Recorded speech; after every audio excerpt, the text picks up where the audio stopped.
Tanguay électronique, en première ligne.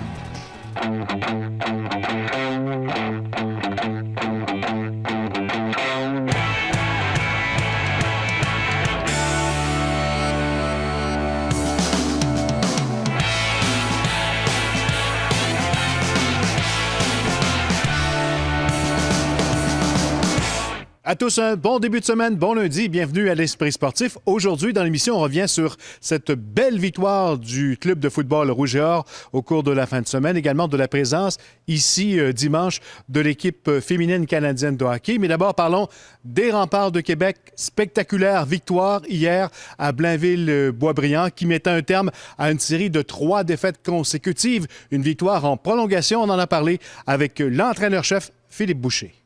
Sortissons pour Sutton en trajectoire de l'Armada. Sutton contourne, Craig Belzile le lancer et le but! Plus souvent qu'autrement, on trouve un moyen de gagner en supplémentaire. On n'a pas réussi à le faire ici vendredi, mais hier, après un départ plus difficile, où on perdait 2-0 après 2 lancés, on a fait preuve de caractère, on a resté dans la game, puis Jesse Sutton a encore trouvé un moyen de faire la différence à 3 contre 3 à la fin du match. Sutton contourne, Craig Belzile le lancer et le but! Écoute, sa saison a été relancée un petit peu, je te dirais, là, à Halifax, où il n'avait pas joué beaucoup. Tu arrives à 3 contre 3, tu as utilisé beaucoup de joueurs du crime. Ça, tu l'as fait l'année passée, pourquoi qu'il ne le ferait pas encore cette année?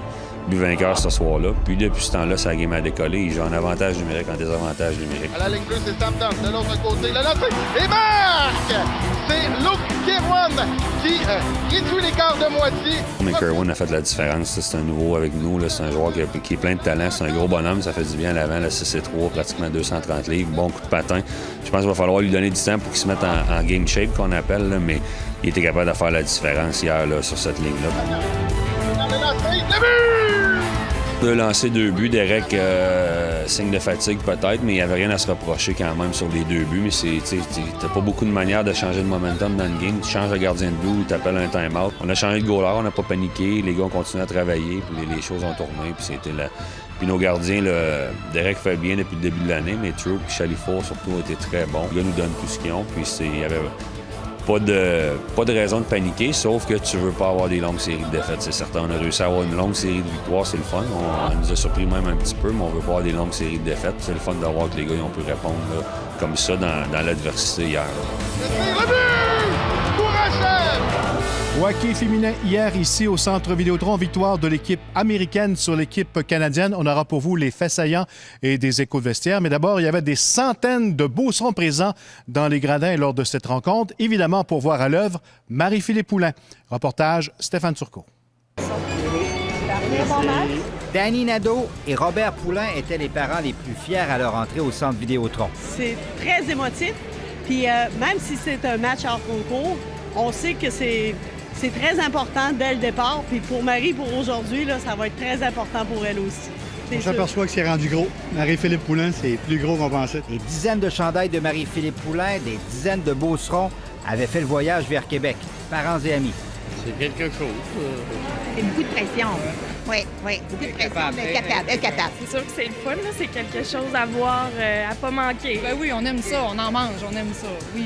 Ben, je suis contente. Je suis bien contente d'avoir des billets pour aller voir les fans. Drew est parti de Boston dimanche matin pour voir Marie-Philippe Poulin, qui a fait la fierté de l'équipe de hockey féminine de l'Université de Boston. She was really the highlight of our program for 4 years, so she was always a pleasure to watch. I didn't come to see Marie-Philippe. She made me very sad by beating my team 4 years in a row. So I hope she loses in the Olympics.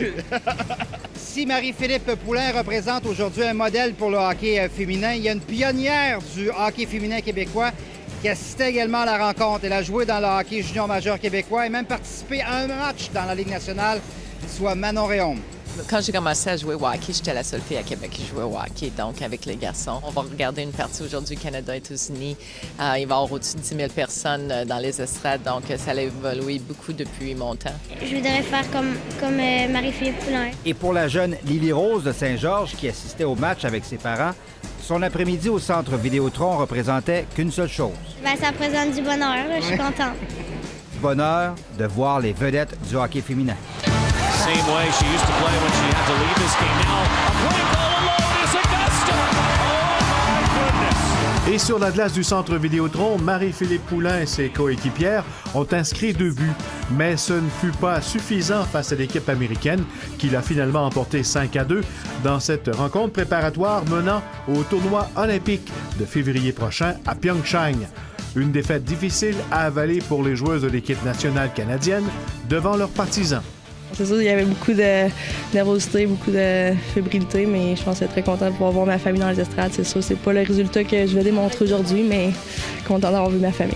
On est capable de mieux jouer que ça. On est une meilleure équipe, puis je pense qu'on leur a donné trop de crédit, trop de respect. Alors pour nous, c'est de se reconcentrer pour le prochain match à Boston pour mercredi. C'est certain que j'avais vraiment hâte de jouer, puis c'est un sentiment incroyable de pouvoir jouer à la maison pour moi. Puis c'est définitivement pas une performance que j'avais.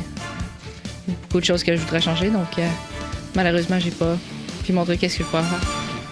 Après la pause, victoire du Rouge et Or au football.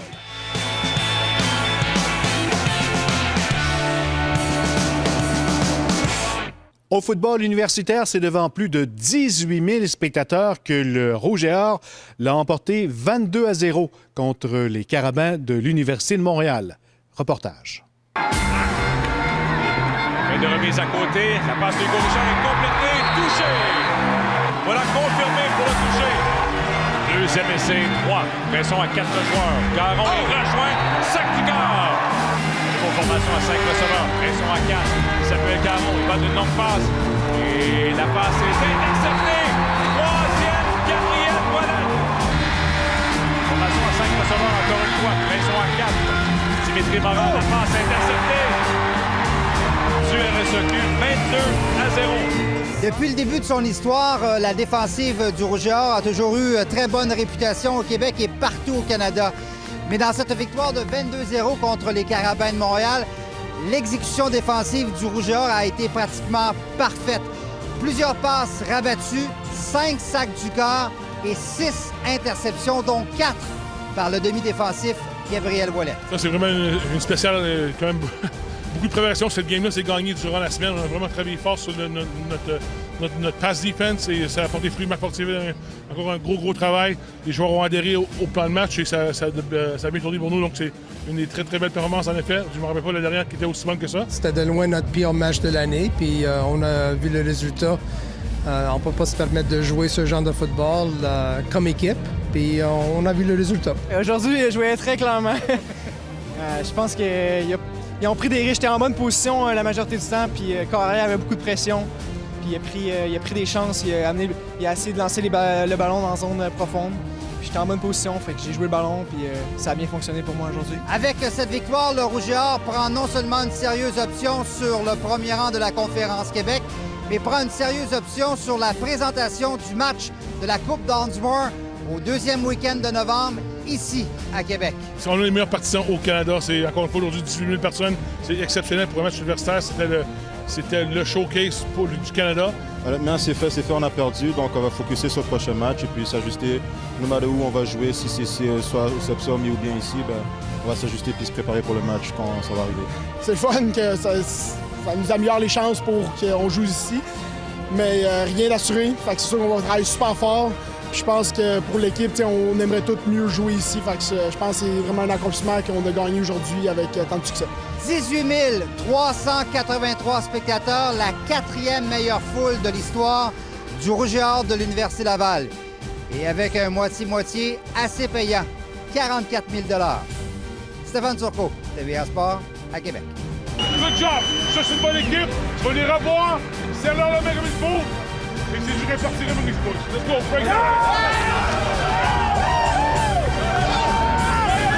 La marche était à l'honneur au cours de la fin de semaine au Québec et à Québec, samedi, plus de 4000 personnes ont marché dans le cadre de la grande marche du défi Pierre Lavoie. Hey,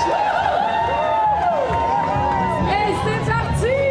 Marcher, presque la majorité des gens peuvent le faire. Souvent, on l'oublie, on pense qu'il faut faire du vélo pour être en santé, on doit courir, mais simplement marcher. C'est la 3e année que Pierre Lavoie invite la population à sa grande marche. Quelques 5000 personnes sont descendues dans la rue aujourd'hui. Il faut bouger pour rester en forme. On vieillit, puis on veut pas de bobos. La marche est essentielle. 30 minutes par jour, 5 à 7 jours par semaine. C'est la faute à ma belle-sœur. Votre belle-sœur qui est médecin. Qui est médecin. Elle vous l'a prescrit, là? Elle me l'a prescrit, exactement, effectivement.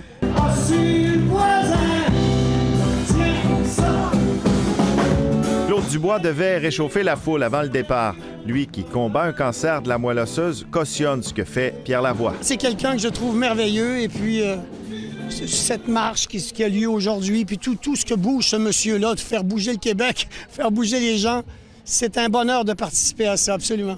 Et chapeau à vous, Mme Bernier, qui avait marché 5 km. À 98 ans, un modèle pour les prochaines générations. Sébastien Dubois, TVA Nouvelles, à Québec. Le tournoi international de hockey Pee-Wee a annoncé dimanche que pour la toute première fois de son histoire, une partie 100% féminine fera partie de la programmation de la 59e édition du tournoi. Entraînée par Caroline Ouellette, l'équipe Québec féminine se mesurera à celle du Détroit Little Caesar, qui sera dirigée par nul autre que Manon Réaume. Je pense qu'on essaie de développer le hockey féminin, de l'aider à se développer. Mais je pense qu'une première partie toute féminine, effectivement, ça va être quelque chose de spécial. Je pense que ça va créer un bon attrait, un bon buzz, si on veut, là, au centre Vidéotron. Donc, c'est notre façon à nous de développer le hockey féminin. Encore loin d'une catégorie féminine? Oui, je pense qu'effectivement, on est loin de ça. Je pense qu'il y a quand même beaucoup de demandes au niveau gars comparativement au niveau filles. J'ai jamais dit que ça viendrait pas. Je pense que le temps va faire les choses. J'expliquais hier que, bon, au niveau du hockey scolaire, ça a pris 8 ans avant qu'on ait la division scolaire avec 8 équipes. Je pense que ça va être aussi long ça pour le hockey féminin. Par ailleurs, une autre bonne nouvelle pour le tournoi Pee-Wee de Québec, alors que le tournoi de la deuxième chance déménagera au pavillon de la jeunesse dès 2018. C'est fantastique de pouvoir centraliser nos activités, les deux tournois à même place. Il va y avoir une synergie qui va se créer entre les deux arénas, c'est sûr, sur ça. Donc, on va aimer un club qu'on voulait revoir, on va les voir de l'autre côté, on y va à pied. On a trouvé aussi une façon en tant que telle de faire pour que les gens puissent accéder aux deux arénas pour un seul prix dans la même journée. Donc, c'est important pour nous autres, ça aussi. Voilà, c'était l'Esprit sportif pour aujourd'hui. Prochain rendez-vous demain. Bye-bye.